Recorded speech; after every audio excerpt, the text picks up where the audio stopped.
Jaima. Today we are going to listen to the 25th chapter of Roaring Silence, Experiencing Oneness. It was a cloudy winter morning. The cold wind, coming right from the Himalayan glaciers, were flowing gently. Here, the Ganga flows quietly, filled with crystal clear water, in the gate of her own like a Gajagamini. A bell's reverberating sound of Omkar from a distant temple. Calm and serene atmosphere around, as if time itself is in deep meditation. I could hear the chanting of some mantra from the neighboring ashram. The elevating smell of the smoke of the just finished evening havan, offering in the holy fire, is wafting around. The cold wind stopped for a moment. Yeah, this is Uttarakashi, where I am now, the abode confluence of great, sincere, serious, dedicated seekers in all branches of Vedic stream, Vedanta, Tantric, Bhakti, etc. Uttarakashi is the well-known place for sannyasis like Kashi and Rishikesh.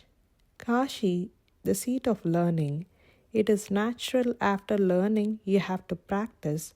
Uttara means after, further, etc.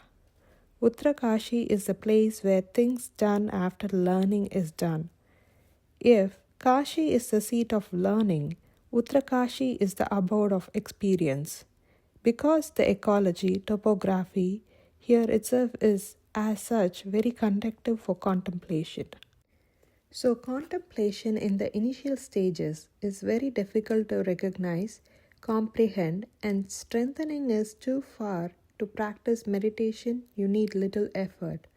The calm, composed, and serene atmosphere of Uttarakashi attracts serious sadhakas to the lap of Himalayas.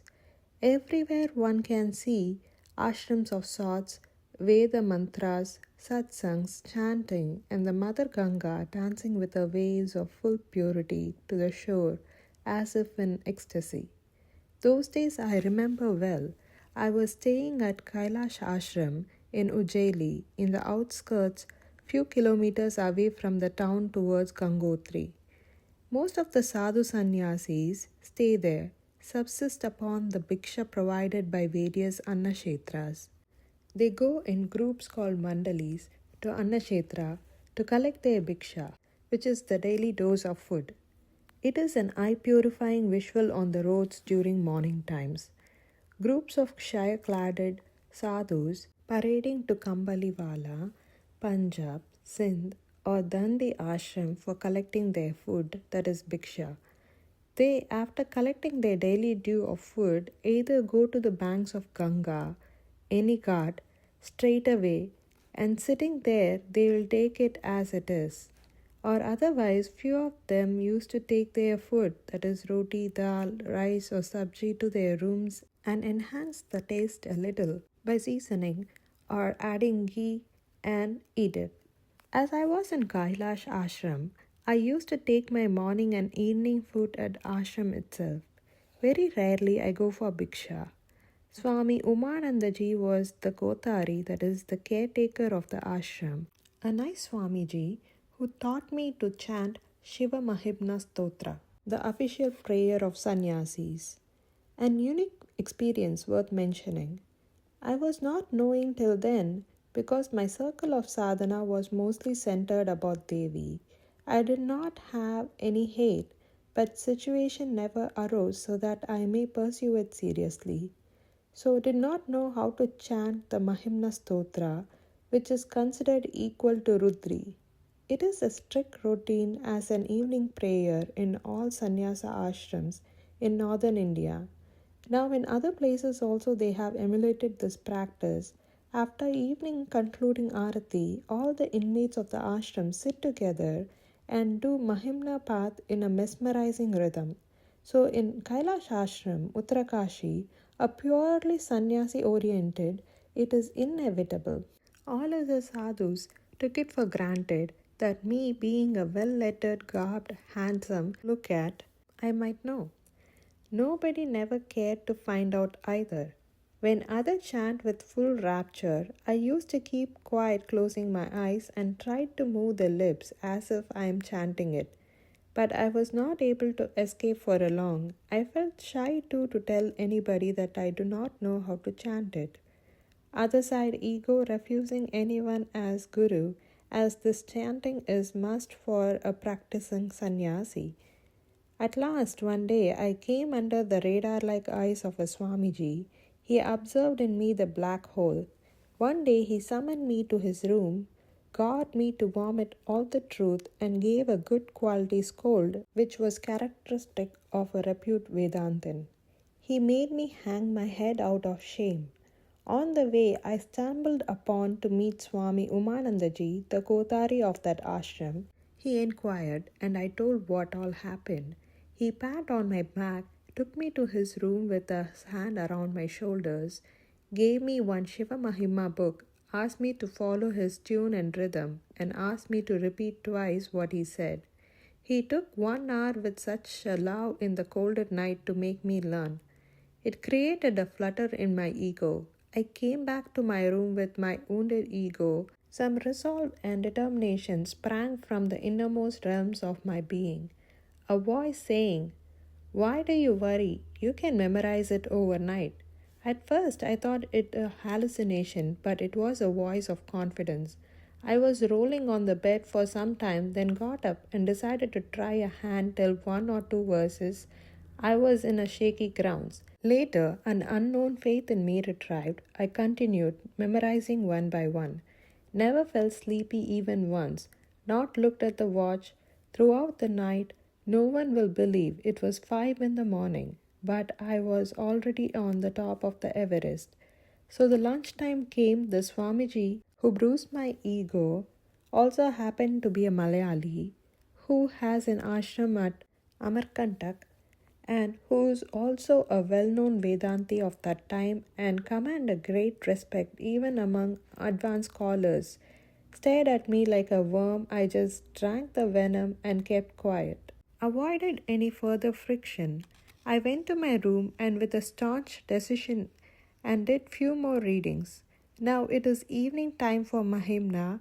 Everyone sat for chanting. I sat in the last row. The chanting was going on smoothly in the characteristics Mahimna Stotra. There are few stanza, places, lines which, if you are not careful, you will keep on chanting the same thing. So all of a sudden, right in the middle, everyone did a mistake, lost the link, even the radar like Swamiji as a surprise too. But mine was the lone voice that was going on without any interruptions, like an oldest expert chanter, with a Mother Grace sweeter voice. From me, all the other got the missing link and continued and completed the chanting. But the Swamiji was staring at me with a jaw-dropping astonishment. Yesterday he summoned, but now he invited me to his room. With an wondering eyes, he shook his head, complimented that I have done the chanting with utmost care and beauty without the help of the book, and asked, "Tell me how you did this feat overnight." I told, "It is just your blessings in disguise. Whole night's practice made me to by heart it." Swamiji told, "You Malayalis are very dangerous. Until you are hurt, you will do nothing. If somebody touches your ego, you will exhibit wonders. Come and sit near me." I sat near that Swamiji and he blessed me and started telling me the deepest of meaning. Of course, he was an invincible authority in scriptures of each and every verse. Even at the time of Bhiksha, even after Umanandaji Maharaj came to call both of us, Swamiji was lost in explanation samadhi, me in Shravana samadhi, to complete his Vakya of the Stotram. Once he completed, I have done pranams and told, "Swamiji, you have proved Malayali sannyasis are dangerous. I have by-hearted the Stotram overnight and you have completed the Vakya in one sitting." I knew he was also from Kerala. Usually sannyasis never tell their Purvashram name or place or date of birth as it was irrelevant for others.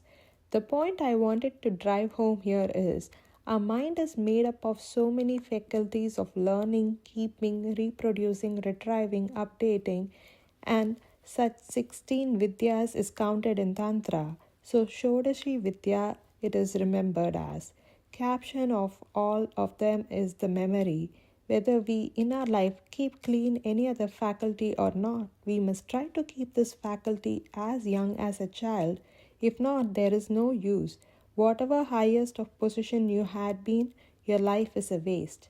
Another memorable incident left me inconclusive of certain basics of spirituality practiced by some saints, sadhaks, etc. till date also happened to be in Uttarakashi.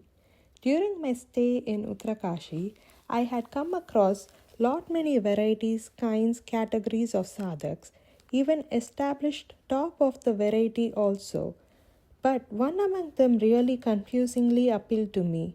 Whenever I cross through the marketplace to purchase something or going for bhikshas or for a walk, I have seen a Swamiji in his middle age sitting under a tree at a particular place near Kailash Ashram near Ganga.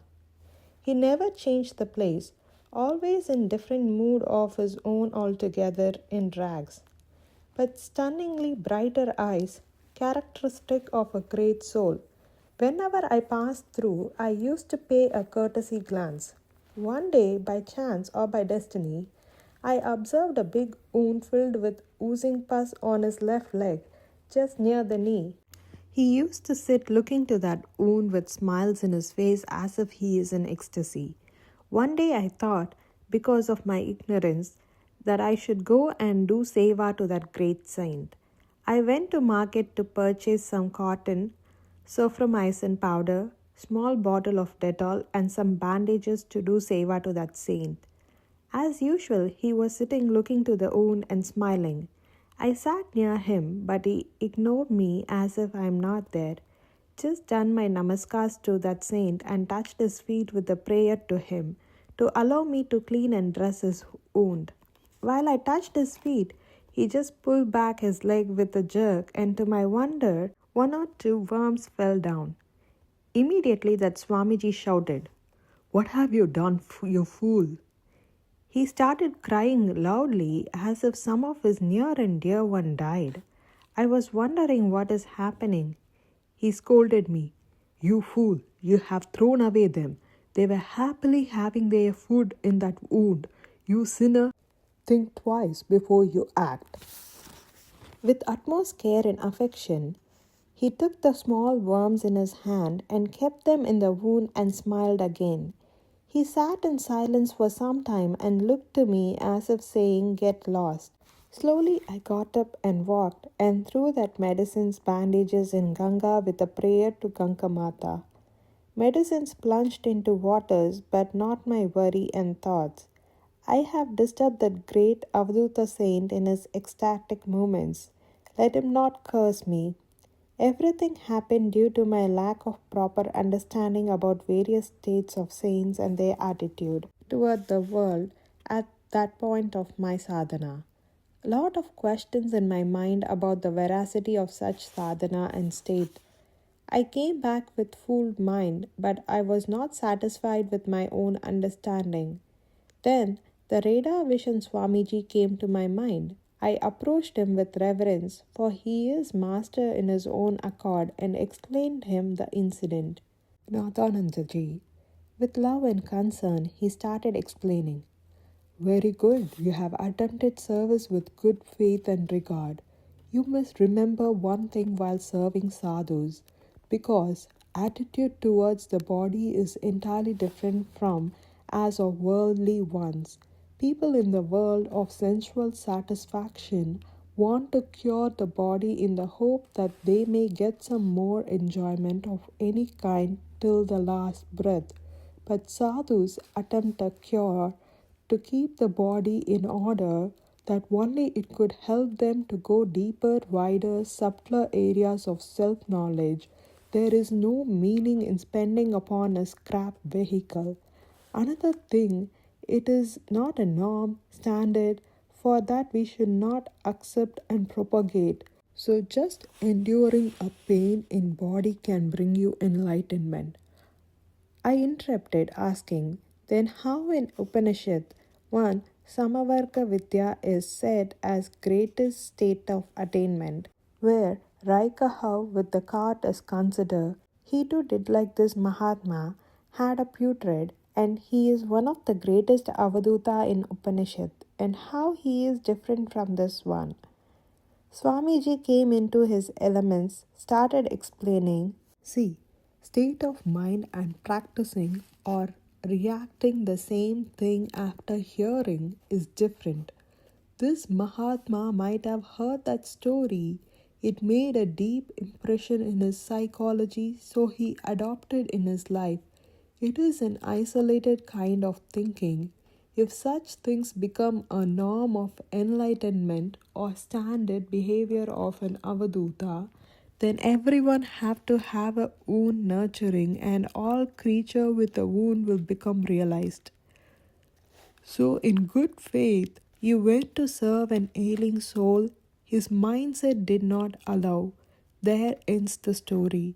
Whether he is supposed to suffer a state, greatness, etc., are all useless things till we get a clear supporting data about him. So why you take it too much to the heart and go gloomy?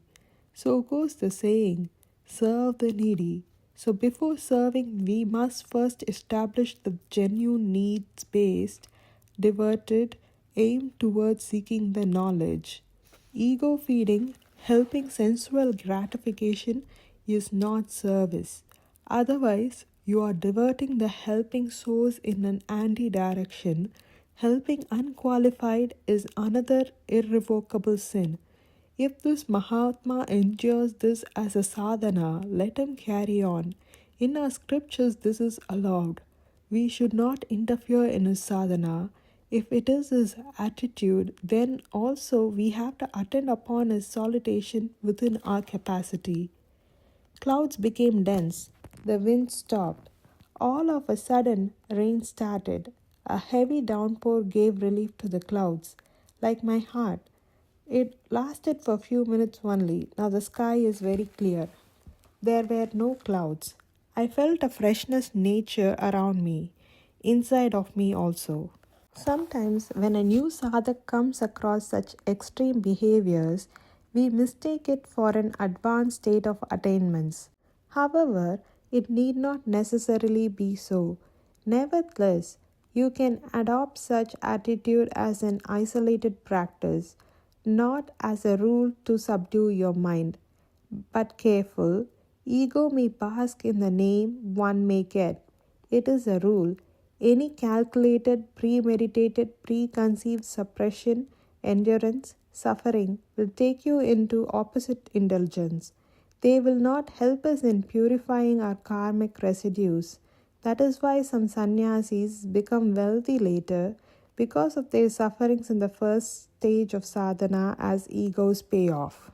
It is the end of chapter 25. In this chapter, Guruji by-hearted the Mahimna Stotra in one night. If one is determined and guided by inner voice, anything is possible. The Swamiji, who was caring for even the worms, he could be an enlightened just like the sadhu who was picking dry leaves. He also could not be an enlightened if it is done based on his knowledge of such behaviors. One cannot tell an enlightened from a normal person simply based on what he or she is doing or looking. A true enlightened is one who has let go of the ego and expanded their love and care to every being and everything. They can only be felt and cannot be understood by using our limited senses. If you enjoyed this video, please do share with your family and friends. Chapter 26 will be released next Sunday. Jai Ma.